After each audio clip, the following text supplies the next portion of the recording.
Millie, Betty, and Alphonsine immediately ran into the cornucopia. Millie grabbed enough food and water for the trio, while Betty grabbed a dagger and Alphonsine grabbed a throwing knife. This trio then immediately ran away from the cornucopia. Meanwhile, Arborio and Cornac ran into the cornucopia and grabbed weapons. Arborio grabbed a sword while Cornac grabbed a dagger. These two didn't use the weapons to kill anyone in the bloodbath, but they wanted to be prepared. Meanwhile, Berlina ran in and grabbed a dagger and a bow and arrow. She then looked over and saw Dior get pushed off of Adelaide and Sophia. Berlina aimed at Dior, but waited for him to get up before shooting him in the back. Dior fell to the ground, and Berlina got on top of his back and attempted to bring her knife down on the back of his head. Before she could do this, however, Dior got up with Berlina on his back. Dior would swing his knife around, trying to hit Berlina. Before he could hit her, however, she gained control of herself and brought her knife down into Dior's left eye. Dior screamed out in pain, alerting the rest of Berlina's allies to the fight occurring. Berlina took the knife out of Dior's eye, which removed his left eye from its socket. Dior screamed out in pain and flung Berlina off of him. This caused Colby and Lennox to join in on the fight. Colby tackled Dior to the ground while he was distracted, and Lennox disarmed Dior. The two boys then held Dior down as Berlina came back. The rest of the alliance then let Berlina kill Dior. Berlina did this by stabbing Dior in the right eye and taking his right eye out of its socket. Berlina then brought her knife down on a screaming Dior's head, sounding his cannon. After killing the last of the careers, Jack tracked down and killed the girl from 6, while Berlina tracked down and killed the boy from 6, and Lennox killed the boy from 8. After the bloodbath, 10 out of 28 of the tributes had died already. All of these kills were by the hands of Bermuda, Bastion, Jack, Daffodil, Arborio, Cornac, Colby, Lennox, Berlina, and Florence. This meant that only 18 tributes were remaining, including the 10 tribute alliance that most of bloodbath kills belonged to. After Cassio, Brent, and Alia found Sophia and Adelaide and reunited with them, the group hid in some of the mattresses around the warehouse. Adelaide and Sophia hid together, and Cassio and Alia hid together. Brent hid under one of the beds with the mattresses piled on top of it. Meanwhile, Betty, Millie, and Alphonsine hid behind a pile of mattresses. Betty and Millie talked about their home lives, while Alphonsine kept an eye out for any other tributes. Millie was surprised at just how much morphling had affected Betty and her family, to the point of disgust. Meanwhile, Alphonsine eventually joined in on the conversation by talking about his younger brother Asion, who was left at home alone to take care of the family dog. He eventually got to the point where he asked his allies to take care of the dog with Asion if they won, and he didn't. Both Millie and Betty agreed to this.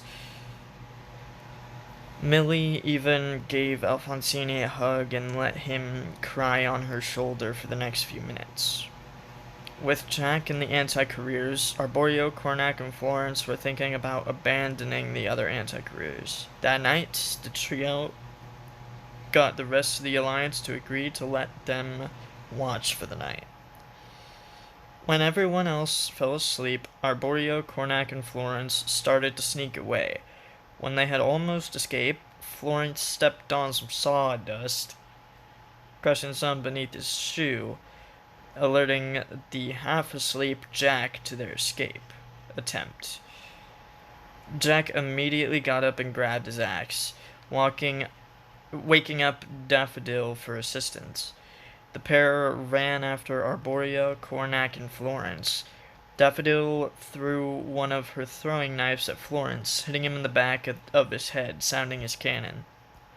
The sound of this cannon woke up Lennox, Colby, and Berlina, and they got scared when they noticed they were the only three left at camp. When they noticed this, though, the trio took this as an opportunity to run away. They easily escaped, as no one was watching them, and they hid in some mattresses. Meanwhile, Jack and Daffodil continued to chase after Arborio and Cornac. Cornac was falling behind, and soon he tripped over his own shoelaces and face-planted into the ground, unbeknownst to Arborio, who continued to run. Jack and Daffodil walked over to Cornac with a saddened look on their faces. Daffodil lifted her knife, but couldn't bring herself to bringing the knife down upon Cornac, so it was up to Jack.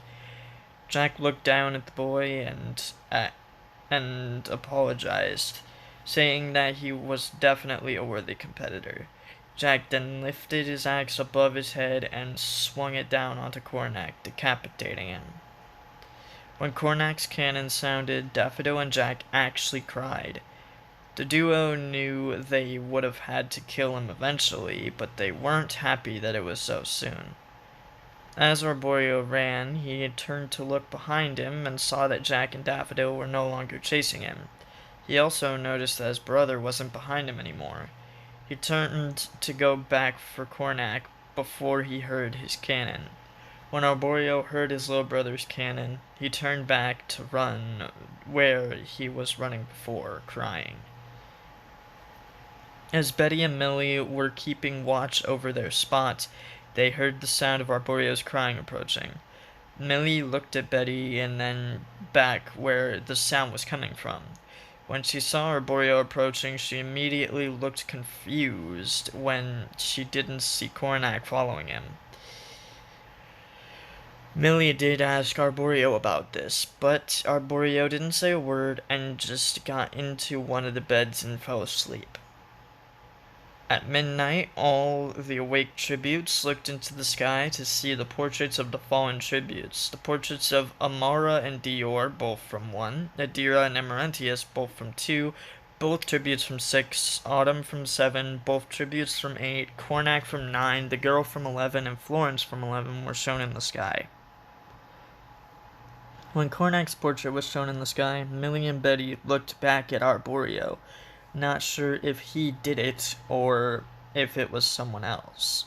The pair didn't trust either of their district partners and thought if they killed the pair in their sleep, they might have a better chance at victory. Betty grabbed her dagger and gave Millie the set of throwing knives that Alphonsine had grabbed. The two then walked over to their district partners. Millie lifted the throwing knife above her head and stabbed Arborio in the head, sounding his cannon relatively quickly. Meanwhile, Alphonsine was awoken by the sound of Arborio's cannon and immediately knew what was going on. He quickly looked around for his knives, eventually noticing that Millie had them. At that point, he lost hope, and Betty easily slaughtered him. Back with Cassio, Adelaide, Sophia, Brent, and Alia, the group had ventured out earlier and found a few unguarded weapons for the members of the group who weren't armed, and then went back to their hiding spot. The trio from 3 didn't know that this move would turn out to be a mistake. After the fallen tributes were shown, Cassio and the duo from 5 heard Adelaide and Sophia getting intimate in between the mattresses. This was the time that Alia and Brent had been waiting for. Brent first thrusted his sword through the mattresses, the sword going straight through Adelaide and Sophia's stomachs. The pair exchanged worried glances, being worried for Cassio before dying.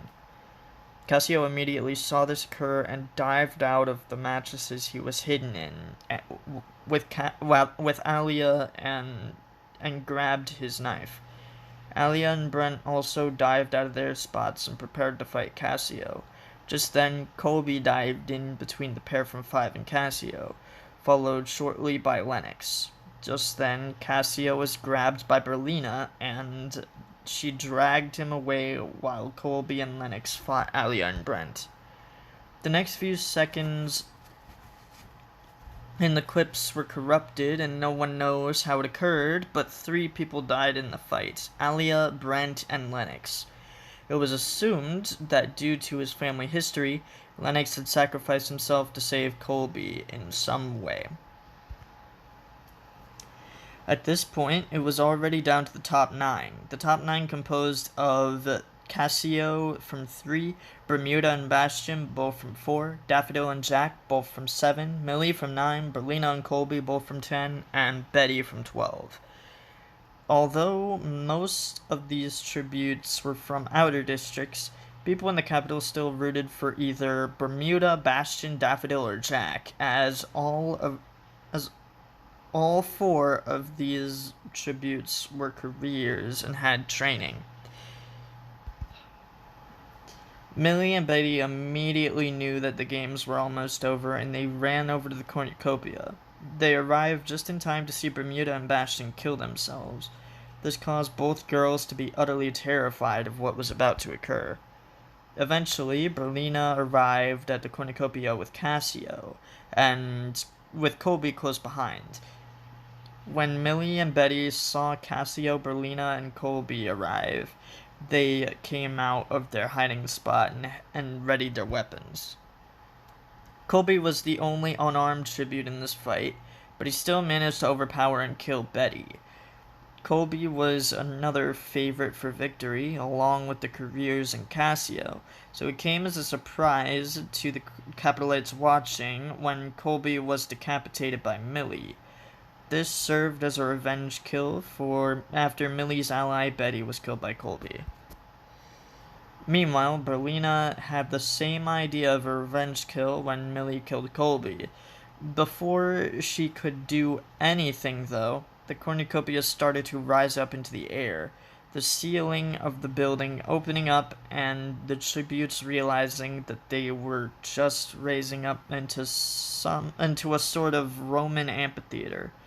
The 5 remaining tributes were all on the cornucopia and realized that they were surrounded by screaming Capitolites. When the cornucopia stopped rising up, Berlina immediately brought her dagger down into Millie's head, killing her instantly. Berlina then turned around to see Cassio, Daffodil, and Jack. Daffodil and Jack were glaring at Berlina while Cassio was giving Berlina a concerned look. Cassio didn't want the girl to be killed by her former allies, Jack and Daffodil, so he slowly approached Millie and put his hand on her shoulder. He said that he didn't want to kill Berlina, but he had no choice. Millie nodded in understanding and stretched her arms out by her sides. Cassio nodded in respect for Berlina's bravery and stabbed Berlina in the gut. Cassio then turned around to see Jack and Daffodil, the pair glaring at him and the Capitolites cheering for them. Jack then slowly approached Cassio and looked at Cassio. He told Cassio that he was quite brave, but it wouldn't have been smart if Cassio had won, as this would ruin Cassio's life. Cassio thought about this for a moment before nodding in understanding. Jack took his axe and lifted it above his head, before bringing it down on Cassio's skull, instantly killing him. Jack then looked over at his wife, Daffodil. At this point, Daffodil was crying. Neither of the 2 tributes remaining expected to be fighting against each other. Jack walked over to Daffodil and hugged her tight. He stated that he didn't want to fight her, and Daffodil replied with those same words.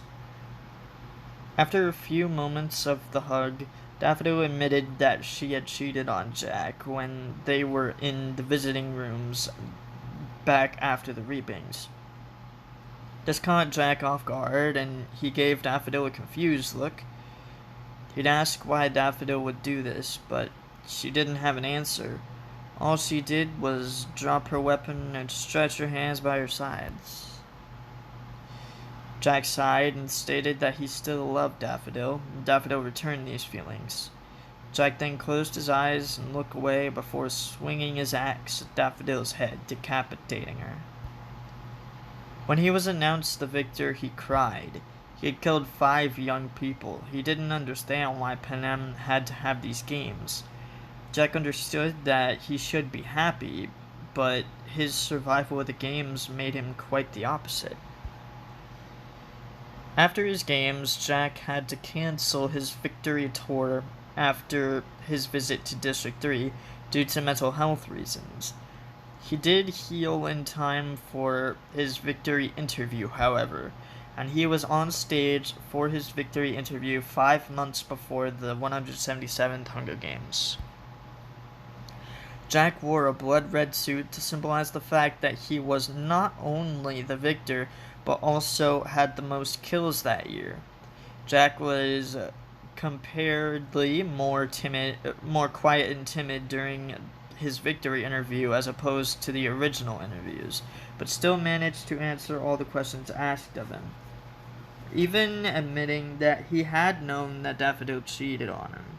He didn't know how he knew, but he just had a feeling.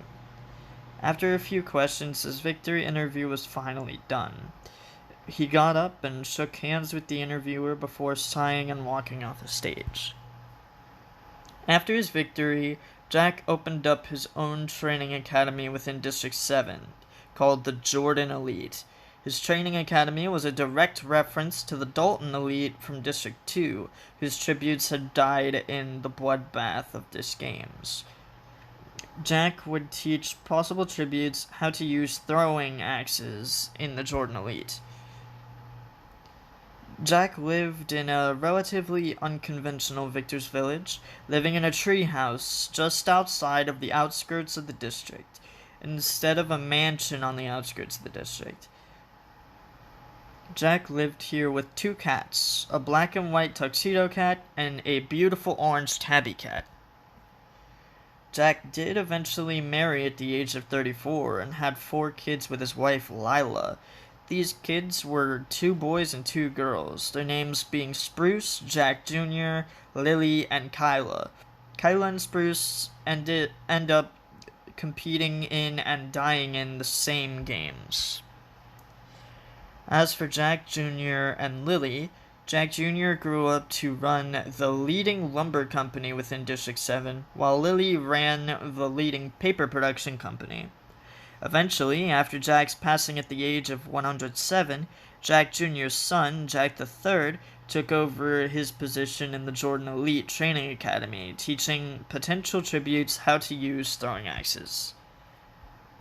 Other career victors actually loved Jack, some even stating that he was like the fun grandpa of the group in his advanced age after he got over his mental health issues.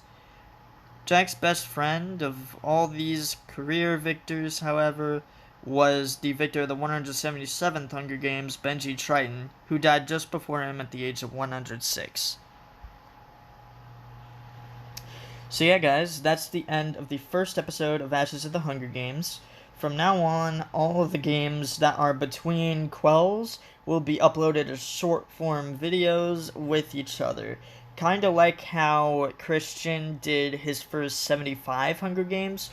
So, the next video will include the 177th, 178th, and 179th Hunger Games, all in short story form. Then, the quells will all be in the long form like you saw today. I'll try to upload regularly, but if I don't, it's probably because it's just taking me longer to write it than previously expected. Anyways, if you enjoyed this video, then be sure to slap that like button, and as always, stay awesome. Goodbye, guys.